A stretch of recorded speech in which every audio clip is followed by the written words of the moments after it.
प्रणाम, हमार नाम है जूली रवा देख रहल बानी आपन भाषा भोजपुरी में खबर देखावे और वो खबर के भीतरी के खबर बुझावे वाला पहला बुलेटिन जेकर नाम है खबर के बूझी। तो चलिए देखल जाओ कि का खबर बा और वो खबर के का मतलब बा।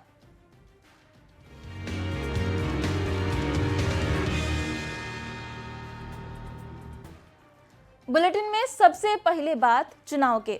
बिहार विधानसभा चुनाव के लेके अक्टूबर महीना में तारीख के ऐलान हो सकता।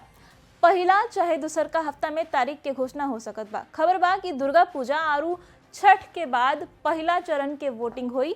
निर्वाचन आयोग के सूत्र के मुताबिक बिहार में 2 चाहे 3 गो चरण में मतदान के संभावना बा। 15 से 20 नवंबर के बीच में चुनाव के रिजल्ट भी आ सकता, ऐसा जानकारी मिल रहल बा।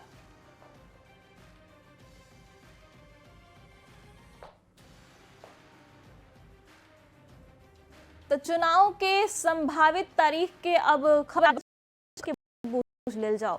बिहार चुनाव के ऐलान जल्दी हो सकत बा। अक्टूबर में तारीख के ऐलान संभव बा, ऐसा सूत्र जानकारी दे रहल बाड़े। सूत्र तो इहो बता रहल बाड़े कि अक्टूबर के पहला हफ्ता में चुनाव के ऐलान हो सकता, मतलब बहुत जल्द अब चुनाव के बिगुल बाज जाई। वोटिंग कब हुई इहो जान ली। तो सूत्र के मुताबिक जानकारी बटे कि दुर्गा पूजा और छठ पूजा के बाद में वोटिंग हुई, काहे कि कवनो पर्व त्योहार में बाधा ना पड़े। मानल जाता कि 2 से 3 चरण में बिहार में वोटिंग करावल जा सकत बा और 15 से 20 नवंबर तक विधानसभा चुनाव के रिजल्ट भी आ सकता। ऐसा काहे हुई इहो जान ली। 22 नवंबर के मौजूदा विधानसभा के कार्यकाल खत्म होखे वाला बा। यही से एक पहले नयका विधानसभा के गठन करे के पड़ी, मतलब कि 22 नवंबर से पहले चुनाव के प्रक्रिया के पूरा करे के पड़ी। अगर 2020 के हमनी के बात करी जा तो ओ घड़ी 25 सितंबर के 2020 में चुनाव के ऐलान भइल रहे। 2020 में 3 गो चरण में मतदान करावल गई रहे। पहल का चरण रहे 28 अक्टूबर के, दूसर का चरण रहे 3 नवंबर के और तीसर का चरण रहे 7 नवंबर के। ये 3 दिन वोटिंग करावल गई रहे, जबकि 10 नवंबर के 2020 में नतीजा आ गई रहे। तो यही से अब संभावना जतावल जात बा कि ऐसे ही अब की हाली भी चुनाव करावल जाई। बढ़ल जाओ आगे। बिहार चुनाव के लेके अक्टूबर महीना में तारीख के ऐलान हो सकत बा। पहला चाहे दूसर का हफ्ता में तारीख के घोषणा हो सकत बा। खबर बा कि दुर्गा पूजा और छठ के बाद वोटिंग हुई। तो लगातार हमनी के खबर रवा के दिखा रहल बानी जा। अब बात अगला खबर के। चुनावी साल में बीड़ी से बिहार के सियासत सुलग गई बा। कांग्रेस पार्टी बीड़ी से बिहार के तुलना कर देलस। सूख के दिन भर एकरा पर सियासी घमासान रहल। एनडीए के नेता बिहार के बदनाम करे के लेके कांग्रेस से माफी मांगे के कहले। तेजस्वी यादव भी है पर आपत्ति जतैले। पहले रिपोर्ट देखी फिर खबर के बूझल जाई कि क्या बिहारी की तुलना आप बीड़ी से करते हैं? जरूर माफी मांगेंगे। मोदी के माई के गाड़ी दिला से अभी बिहार के सियासत उबलते रहे कि बीड़ी वाला बवाल मच गई। चुनावी साल में जीएसटी 2.0 के सौगात पर केरल कांग्रेस सूख के तंज कसलस। बाकी तंज कांग्रेस पर ही भारी पड़े लागल। आखिरकार पोस्ट के डिलीट करे के साथ ही माफी भी मांगे के पड़ल। सोशल मीडिया प्लेटफॉर्म एक्स पर केरल कांग्रेस के पोस्ट रहे कि बीड़ी और बिहार 20 से शुरू होखेला, एकरा के अब पाप नहीं के मानल जा सकत। बीड़ी से बिहार के तुलना करते बिहार के सियासत सुलग गई। कांग्रेस पार्टी के नेता बिहारी और बिहार को अपमानित करने का काम करते हैं। आज आपने केरल कांग्रेस के पोस्ट से समझ लिया। इंडिया नेता कांग्रेस पर चौतरफा हमला बोल रहल बाड़न। विवाद बढ़ल त तेजस्वी यादव भी कांग्रेस के बयान पर आपत्ति जतैले और इस सलाह देहले आपत्तिजनक टिप्पणी के लेके कांग्रेस के माफी मांगे के चाहिए। कोई बिहार से लेकर के आपत्तिजनक अगर कोई बात है तो जरूर माफी मांगेंगे। ए पर कांग्रेस नेता तारिक अनवर के तुरंत सफाई आयल और कहले कि बिहार पर ऐसन बयान नइखे देहल जा सकत। अकाउंट है केरला कांग्रेस का, उसको हैक किया गया है और उसकी तरफ से इस तरह का बयान दिया, क्योंकि कोई भी पॉलिटिकल आदमी, राजनीतिक सोच वाला आदमी इस तरह का स्टेटमेंट दे ही नहीं सकता है जबकि बिहार में चुनाव है। हालांकि बीड़ी के बयान पर कांग्रेस माफी मांग ले बा, बाकी सियासी विवाद यही खत्म होखे वाला नहीं खे। पटना संवाददाता आनंद अमृतराज के साथ ब्यूरो रिपोर्ट न्यूज 18। तो बीड़ी पर बिहार के सियासत लहक रहल बा। चलिए अब खबर के बूझ लेल जाओ। चुनावी साल बा, 1-2 महीना के अंदर बिहार के चुनाव होखे वाला बा और चुनावी मौसम में केरल कांग्रेस बिहार के तुलना बीड़ी से कर देलस। सोशल साइट पर लिखलस कि बी फॉर बीड़ी और बी फॉर बिहार। अब ई पूछल जरूरी बा कि आखिर कांग्रेस आखिर काहे कहलस ऐसे ही बिहार के बीड़ी से तुलना त ना भइल होई, तो इहो पूछ ली। केरल कांग्रेस तंबाकू से जुड़ल सामान के लिस्ट शेयर कैलस। तंबाकू पर जीएसटी 28% से बढ़ा के 40% कर दिल गई बा नयका जीएसटी में। सिगरेट और सिगार पर भी टैक्स बढ़ावल गई बा। बाकी जीएसटी काउंसिल बीड़ी पर टैक्स कम कर देले बिया। बीड़ी पर जीएसटी 28 से घटा के 18% कर दिल गई बा। कांग्रेस जीएसटी के बदलल स्लैब पर तंज कस के ई पोस्ट कैले रहे। बीड़ी और बिहार दोनों 20 से शुरू होखेला। अब एकरे पर बवाल मच गई बा। टैक्स के विरोध में पोस्ट बिहार के लोग के सम्मान पर चोट बा, ऐसन बात एनडीए के नेता कह रहल बाने। बाकी ई पहला बेर नहीं है जब कांग्रेस के देने से ऐसा कोनो बयान चाहे पोस्ट आयल बा। पहले भी इंडिया ब्लॉक के नेता बिहारी पर कई गो टिप्पणी कैले बाने। अमित मालवीय दयानिधि मारन के वीडियो शेयर कैले। वीडियो में बिहार यूपी के लोग पर दयानिधि मारन के टिप्पणी रहे। बिहार यूपी के हिंदी भाषी तमिलनाडु में टॉयलेट साफ करेले, ई बातों में कहल गई। रेवंत रेड्डी तेलंगाना के डीएनए के बिहार से बेहतर बता देले रहन। रेवंत रेड्डी अपन तुलना पूर्व सीएम के चंद्रशेखर राव से कैले और रेवंत रेड्डी केसीआर के बिहार के मूल निवासी बता के हमला कैले। अब बीड़ी से बिहार के तुलना पर सियासी माहौल एक बार फिर से गरम बा। कांग्रेस के देने से अक्सर ऐसन गलती होखत रहेला, ई पहला बेर ना हा। अति उत्साह में कांग्रेस के नेता ऐसन बयान दे देवेलन जेकरा चलते कांग्रेस घेरा जाले। एक बार फिर से बीड़ी वाला बयान पर कांग्रेस घेरा गल बिया। तो बढ़ल जाओ अगला खबर के देने। जन सुराज के संयोजक प्रशांत किशोर के चुनाव लड़े के चर्चा अब तेज हो गई बा। पीके रोहतास जिला के करगहर सीट से चुनाव लड़ सकत बाने। करगहर पीके के जन्मभूमि है। हालांकि पीके वैशाली के राघोपुर से भी चुनाव लड़ सकत बाड़े, काहे कि ओकरा के वो अपन कर्म भूमि बतैले बाड़े। संभव इहो बा कि पीके दोनों सीट से चुनाव लड़ी। पीके के बयान के बाद से बिहार में सियासी चर्चा गर्मा गल बा, काहे कि पीके के चुनाव लड़े के इशारा वो पहला बेर खुल के कैले बाड़े।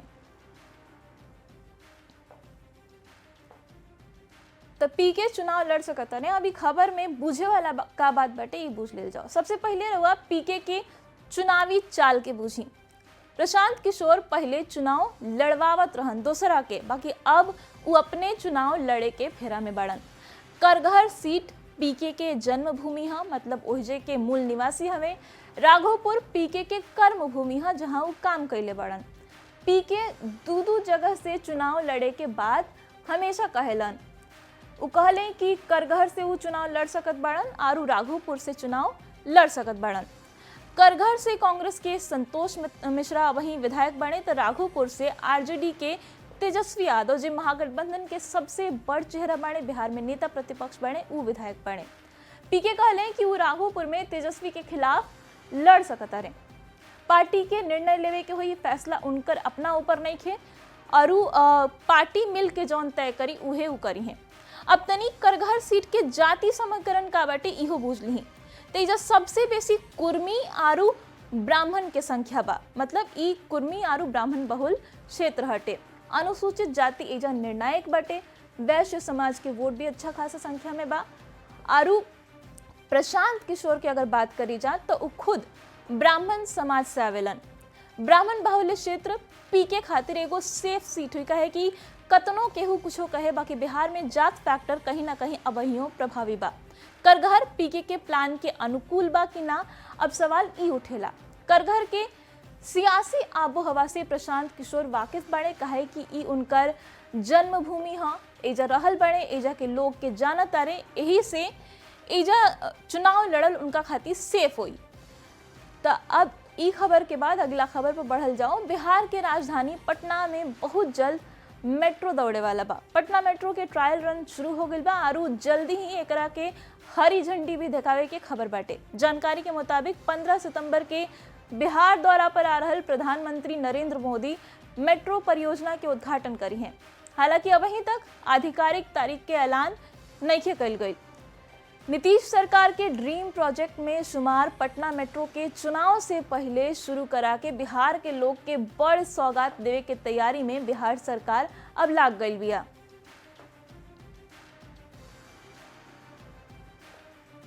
अब चली पटना मेट्रो वाला खबर के बूझ ले जाओ। पटना मेट्रो नीतीश कुमार के ड्रीम प्रोजेक्ट है। विधानसभा चुनाव से पहले मेट्रो के बड़ सौगात पटना के लोग के मिल सकत बा। 15 सितंबर के प्रधानमंत्री नरेंद्र मोदी आवे वाला बाड़न बिहार आरू पटना मेट्रो के हरा झंडी वो दिखा सकत बाड़न। पटना में पहला बेर 800 मीटर ट्रैक पर मेट्रो दौड़े वाला बिया। एक हफ्ता तक मेट्रो के ट्रायल रन हुई। पटना मेट्रो के रूट का हुई इहो बूझ ली। तो जो रेड लाइन हुई पटना मेट्रो के उ न्यू पाटलिपुत्र बस टर्मिनल पर जाई। 0 माइल पर ओकर एगो स्टेशन हुई, भूतनाथ रोड पर स्टेशन हुई, खेमनी चक पर स्टेशन हुई और मलाही पकड़ी के लोग भी पटना मेट्रो से सफर कर पाई हैं। पटना मेट्रो के खासियत का हुई इहो बूझ ली। तो ये पटना मेट्रो जौन बाऊ शहर के प्रमुख इलाका के सीधा कनेक्ट करी। पहला चरण में प्रत्येक मेट्रो में 3 गो कोच हुई। शुरुआत में कुल क्षमता लगभग 150 यात्री के रखे के अनुमान बाटे। बाकी भविष्य में ये 3 गो कोच के बढ़ा के 8 गो करे के प्लान बा। तो एकरा के लेके पटना के लोग काफी उत्साहित बा। पहला बेर पटना में मेट्रो दौड़े वाला बिया आरू पटना के लोग के एगो बहुते बड़ सौगात मिले वाला बा। बढ़ा जाओ अगला खबर के देने। चुनाव से पहले जीविका दीदी के पीएम मोदी आरू सीएम नीतीश कुमार बड़ सौगात दे देले बड़न। जीविका बैंक के शुभारंभ डीबीटी के जरिए पीएम मोदी 105 करोड़ रुपया डायरेक्ट जीविका दीदी लोग के खाता में भेज दिलन। अतने ना, जीविका निधि से अब व्यापार खातिर कम ब्याज दर पर लोन के भी सुविधा मिली। सरकार यह योजना खातिर 1000 करोड़ रुपया के स्वीकृति दे देले बिया। जीविका निधि के पूरा प्रणाली डिजिटल रूप से संचालित हुई। इससे तेज आरू पारदर्शी तरीका से लेन देन के सुविधा जीविका दीदी लोग के मिली। तो जीविका दीदी लोग के बहुते बड़ सौगात चुनावी साल में मिलल बा। चलिए अब खबर के बूझ ले जाओ। सबसे पहले सवाल यह बा कि आखिर जीविका दीदी के इतना सम्मान काहे दिल जाता, इतना सारा सौगात जीविका दीदी के बिहार सरकार और पीएम मोदी काहे देत पड़े। सौगात काहे मिल रहल बा ई बूझे खातिर पहले ई बूझे के पड़ी कि जीविका दीदी आखिर के ह। तो बता दी कि 2006 में मुख्यमंत्री बनला के कुछ वक्त बाद ही नीतीश कुमार बिहार के महिला के आत्मनिर्भर बनावे खातिर एगो योजना के शुरुआत कैले। योजना नीतीश कुमार के ड्रीम प्रोजेक्ट है। जीविका के शुरू कर घड़ी नीतीश कुमार कहले कि ई महिला खुश रही हैं जीविका दीदी से। दोगुना रफ्तार से बिहार के प्रगति हुई। आधा आबादी के ताकत हमनी के चिन्हे के पड़ी ई नीतीश कुमार कहले रहन। जीविका मिशन देश के सर्वश्रेष्ठ मॉडल बनी ई नीतीश कुमार दावा कैले रहन। जीविका दीदी खातिर नीतीश भैया अभी तक का काम कैले बाड़े इहो बूझ नहीं। स्वयं सहायता समूह के जरिए जीविका दीदी के रोजगार मिलल बा। बहुत कम ब्याज पर लोन के व्यवस्था जीविका दीदी खातिर कल गई बा। व्यापार खातिर 7% ब्याज पर 3 लाख के लोन के भी सुविधा इनका लोग के मिलेला।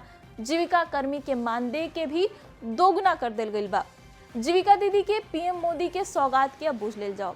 जीविका बैंक के शुभारंभ हो गई बा। खाता में भेजल गई 105 करोड़ रुपया उनका लोग के अब मिल गई बा। बिहार में जीविका दीदी के संख्या कितना बा इहो जानल जरूरी बा, काहे कि यह आधा आबादी जीत के फैक्टर बन जाला। तो जीविका दीदी के संख्या बा 1 करोड़ 40 लाख।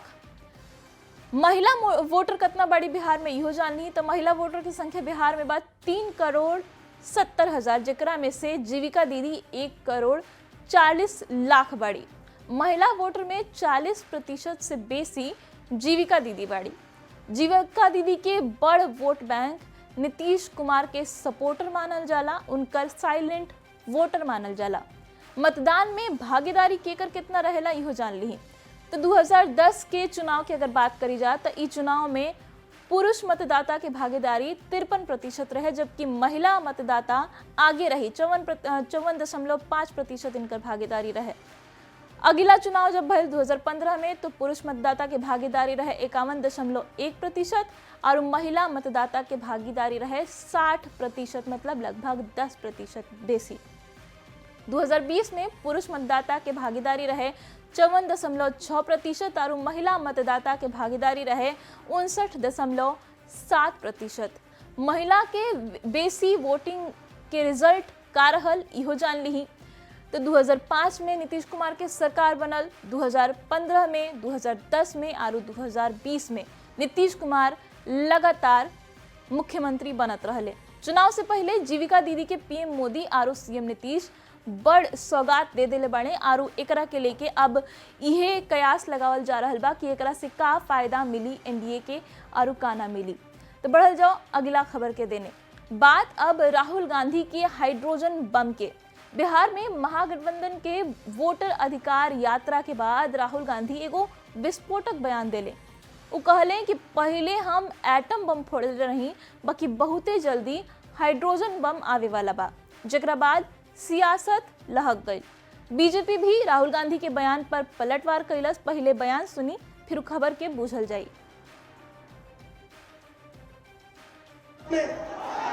सुना है एटम बम का नाम? उससे बड़ा क्या होता है? उससे बड़ा क्या होता है? एटम बम से बड़ा हाइड्रोजन बम होता है। होता है नहीं होता है? बीजेपी के लोगों तैयार हो जाओ, हाइड्रोजन बम आ रहा है। हाइड्रोजन बम आ रहा है, तैयार हो जाइए। आपकी जो सच्चाई है, वोट चोरी की सच्चाई है, वो पूरे देश को पता लगने जा रही है। पटना में हम लोगों ने 4 चुनाव काउंटर मांड कराया। याद है कि नहीं? गुजराल साहब भी लड़ने आए थे, कई लोग लड़ने आए थे। ये इतिहास था, देखा है हम लोगों ने। हर बूथ पे लड़ाई होती थी। वो बूथ कैप्चर खत्म हो गया। धन्यवाद है इलेक्शन चुनाव आयोग का। आज ईवीएम में जाइए, बटन दबाइए, रिजल्ट सामने आता है। तो जो बार बार कहते हैं चुनाव आयोग, और अखिलेश यादव कहते हैं, तेजस्वी यादव कहते हैं कि बैलेट पेपर लाओ, वो दर्द है दिल में कि हम बूथ कैप्चर नहीं कर पा रहे हैं। तो ये पूरे चुनाव आयोग और वोटर के लिस्ट पर जो घमासान छिड़ा हुआ है, इसके बीच में 2 मूल बिंदु हैं। हमें बूथ कैप्चर करने का अधिकार दो और घुसपैठियों को नहीं निकालो। चलिए अब खबर के बूझल जाओ। राहुल गांधी का कहले, सबसे पहले ई बूझी। राहुल गांधी कहले कि पहले हम एटम बम फोड़ले रही, अब हाइड्रोजन बम फोड़म। एटम बम मतलब कि कर्नाटक चुनाव पर तथा कथित वोट चोरी के आरोप जौन उ लगैले रहन, ओकरा के उ एटम बम नाम देलन। अब हाइड्रोजन बम माने कि आरू बड़ खुलासा करे के बात उ कह रहल बाड़न। अब सवाल ई बा कि का राहुल गांधी चुनाव पर झूठ बोल के नफरत फैलावे की कोशिश कर रहल बाड़न। राहुल गांधी 2004 से सक्रिय राजनीति में लगातार बाड़न। 2014 से राहुल गांधी के पार्टी के सत्ता छिन गई, कांग्रेस सत्ता से बाहर हो गई। राहुल 2019 में सत्ता में वापसी के कोशिश कैले। मोदी लहर में राहुल के कोशिश फेल हो गई। 2014 में मोदी लहर सबसे तेज रहे। राहुल 2024 में सत्ता में वापसी के कोशिश फिर से कैलन। एनडीए तीसरा बेर भी सरकार बनावे में कामयाब रहल और राहुल गांधी के कोशिश एक बार फिर से फेल हो गई। चुनाव के अब चाल काबाए में इहो बूझ ली। बिहार चुनाव से पहले राहुल गांधी वोटर अधिकार यात्रा पर निकलले। 17 अगस्त से बिहार के यात्रा कर रहल राहुल गांधी खूब माहौल बनैले। बिहार में मतदाता पुनरीक्षण अभियान मतलब कि जौन SIR चल रहल बा, ओकरा पर राहुल गांधी कई गो सवाल खड़ा कैले। राहुल गांधी लगातार संवैधानिक संस्था पर सवाल उठावत रहले। ई परसेप्शन बनावे के कोशिश करत बाड़न कि संस्था ठीक से काम नहीं करत, उ एनडीए के कहला पर काम करत बिया, बीजेपी के कहला पर काम करत बिया। राहुल गांधी कर्नाटक विधानसभा चुनाव पर सवाल उठाइले। ईसी उनका से शपथ पत्र जमा करे के कहलस, तो लिखित पत्र उ ना सौंपलन। CSDS के आंकड़ा पर माहौल बनावे के कोशिश उनका देने से कैल गई। CSDS के संजय कुमार आंकड़ा के लेके गलत विश्लेषण पर अपने माफी मांग लेलन। बिहार में वोटर लिस्ट के नाम पर वो आरोप लगेलन कि नाम वोटर लिस्ट से काटल जाता। जे नाम काटे के आरोप लगैलस ओकर नाम नहीं कटल, ई दावा निर्वाचन आयोग के देने से कल गई। राहुल गांधी कहले कि जानबूझ के नाम काटे के आरोप लगावल जा रहल बा। निर्वाचन आयोग कहलस मौका मिलला के बाद भी राजनीतिक दल बहुत कम आपत्ति जतैलस। ई बात निर्वाचन आयोग के देने से बार बार कहल गई। राहुल गांधी भी यही आरोप लगा रहल बाड़े कि बिहार में वोट चोरी भइल बा। तो SIR के लेके और बीडी के लेके बिहार में सियासत लगातार जारी बा। बाकी खबर के बूझी में अभय खतियत ने धन्यवाद।